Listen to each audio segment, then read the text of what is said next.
시청자 여러분 안녕하십니까. 현월TV 채널지기 현월입니다.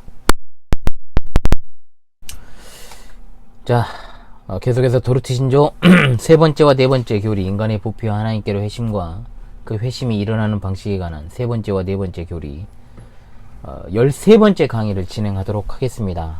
자, 날씨가 상당히 춥죠.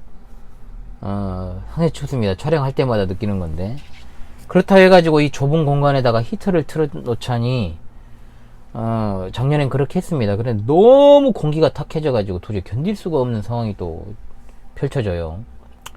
결론은 이겁니다. 이사밖에 답이 없다. 그래서 교회 공간이 좀 있더라도 제가 여기밖에 촬영을 할 공간이 마땅치가 않습니다. 뭐 진짜 몇 평 되지 않는 정말 좁은 공간인데요. 여기서 이제 아웅다웅 목회 연구도 하고 기도도 하고 여러 가지 일들을 하고 있습니다. 많이 응원을 해주시고요. 속히 더 좋은 환경에서 찾아뵐 수 있었으면 좋겠네요. 자, 세 번째와 네 번째 교리는 이제 다음 시간이 마지막 시간이 되겠습니다. 그래서 이제 최종 다섯 번째 교리를 공부를 하면 칼빈지 5대 교리 및 도르트 신조를 관련한 내용을 이제 다 기본적으로 공부를 하게 되는 겁니다. 아직 갈 길이 멉니다. 다섯 번째 교리도 상당히 길기 때문에 아직도 앞선 강의 보지 않으신 분들이 있을 수 있기 때문에 좀 거의 대부분일 거라 생각하지만 어찌되었든 처음부터 복습하기를 바랍니다. 꼼꼼하게. 이번 시간에는 16항을 공부하도록 하겠습니다. 16항의 주제는 없어진 것이 아니라 되살아난 사람의 의지다. 자, 16항의 진술은 이렇게 요약을 할 수가 있겠습니다. 정리를 하겠습니다. 첫째로, 사람이 타락했다 해도 여전히 총명과 의지를 가진 존재인 것과 마찬가지로 죄가 사람의 본성을 박탈한 것은 아니며 부패와 영적인 죽음을 가져다 준 것이다. 따라서 중생의 은혜도 돌이나 나무같이 사람의 의지와 의지의 특성을 강압하는 것이 아니고 오히려 의지를 영적으로 살리신다라는 것입니다. 두 번째, 그리하여 육신의 반역과 저항이 다스리던 곳에 성령이 주시는 순종이 시작되는데 여기에 의지의 새롭게 된과 참된 자유가 있다. 창조주의 이러한 역사가 아니면 절대로 사람이 그 자유의지로는 타락에서 일어설 수 없다는 것입니다. 첫 조상 아담의 타락으로 인해서 인간 안에 있던 하나님의 형상, 자, 이 부분은 제가 이제 제6계명, 10계명, 기독교 핵심 길라잡이 6계명에서도 다룬 바가 있습니다. 하나님의 형상은 죄로 인해 망가지고 부패했죠. 완전히 상실된 것은 아니라 그랬어요.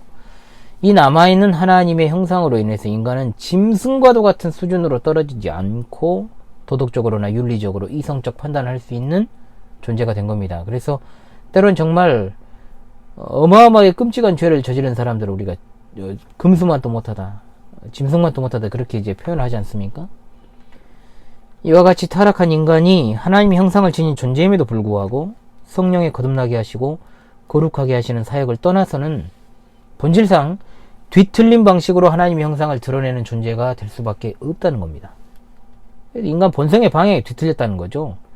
첫사람 아담의 의지는 하나님을 섬기는 의지로 발전을 했지만 타락 이후에는 어떻게 됐습니까? 사악하고 부도덕한 생각을 하게 된 것입니다. 하나님을 섬기던 의지가 반대로 세상과 사탄을 섬기는 의지가 된 것입니다. 사람은 타락 이후에 영적으로 죽었고 허물과 죄로 죽었습니다.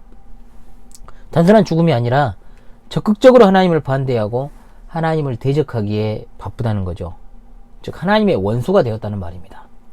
그러므로 단지 우리가 죽어버렸고 아무것도 할 수 없다라고 말하는 건 정확한 표현이 될 수 없는 것이고, 영적인 죽음은 단순하게 길을 잃어버리거나 불행해진 게 아니라 악행의 결과이고 책임을 져야 되는 것이고 죄책이 있다라는 것을 정확하게 고백을 해야 되는 거예요.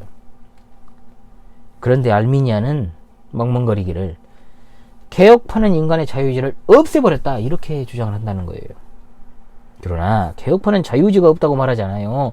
에덴 동산에서 하나님께서 금하신 열매를 아담과 하와가 먹기 전이나 후에도 인간의 자유의지는 변한 게 없습니다. 이것은 인간이 무죄 상태에 있을 때에도 하나님의 주권 아래 살았고 타락 이후에도 하나님의 주권 아래 사는 것과 마찬가지예요. 타락 이후에 변한 것이 하나 있다면 인간의 자유의지가 박탈된 것이 아니라 하나님을 찾을 수 있는 영적인 기능이 상실되어 버렸다는 거죠. 그게 핵심인데요.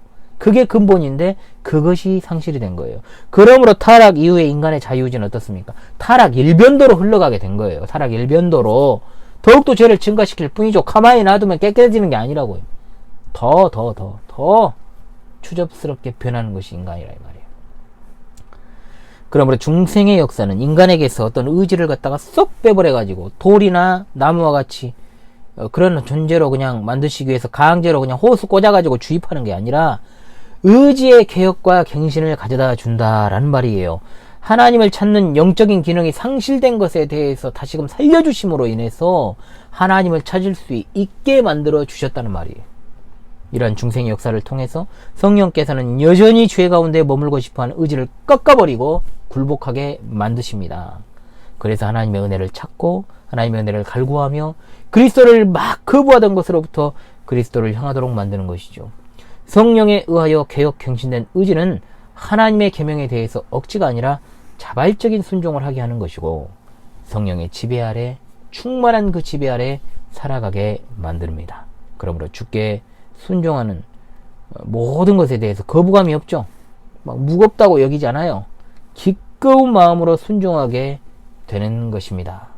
자, 이 놀라운 중생의 역사를 다시금 상고하시면서요. 이번 시간도 마무리를 하도록 하겠습니다. 다음 시간에 제가 말씀드린 것처럼 17항 은혜의 방편을 공부하면 이제 세 번째, 네 번째 교리를 마무리할 수 있게 됩니다. 자, 아무쪼록 이 중생의 기적이 본 채널을 구독하시는 모든 분들에게 일어나기를 간절히 갈망합니다. 본 채널을 구독하시는 구독자 중에 5분의 1도 정말 이 제 방송을 안 봅니다. 그냥 구독 버튼만 누르고 그냥 그러게 있다가 이게 뭐지 하고 이제 구독 취소할 분들이 많다 이거예요. 그렇긴 하지만 어찌되었든 구독하시는 모든 분들이 언젠가 한 번은 정말로 이 영상을 시청하시고 어떤 영상이라도 시청하시고 복음을 믿고 듣고 믿고 또 회개하는 역사가 일어나기를 간절히 바랍니다. 다음 시간에 세 번째와 네 번째 교리 마지막 시간으로 찾아올 때까지 여러분 강건하시기를 간절히 바랍니다. 코로나가 완전히 대확산하는 추세에 있습니다. 여러분 이른바 대재앙의 시대에 반드시 살아남으시기를 바랍니다. 감사합니다.